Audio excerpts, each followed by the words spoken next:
मेरे खिलाफ बहुत सारे एलिगेशन लगाए गए थे कि मैंने नवाज शरीफ को अटैक करने की कोशिश की है और मैंने उनके सिक्योरिटी गार्ड को इंजर कर दिया है। मैंने ऑफकॉम में कंप्लेन की थी जियो न्यूज और दुनिया न्यूज की, इसी उन्होंने इस खबर को एयर किया था। ऑफकॉम का भी फैसला आ गया दोनों केसेस में और ऑफकॉम ने डिसाइड किया है कि इन दोनों चैनल्स ने मुझे अनफेयरली ट्रीट किया था और अल्हम्दुलिल्लाह इन दोनों का ये जो केस था ये मेरे फेवर में आ गया है। इन मीडिया चैनल्स ने मुझे पोर्ट्रे किया था जैसे मैं पता नहीं कोई ली हार्वी ऑसवर्ड हूं। मरियम नवाज ने ट्वीट किया था कि अभी इसको छोड़ना नहीं है।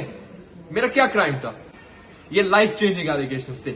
इसके बाद मेरे घर पे अटैक हुआ, मुझे फिजिकली असॉल्ट किया गया मल्टीपल टाइम्स, मुझे हरास किया गया, मेरी फैमिली को हरास किया गया, हमें धमकियां पहुंचाएगी। इतना कुछ उन्होंने किया एक 17 ईयर ओल्ड को खामोश करने के लिए।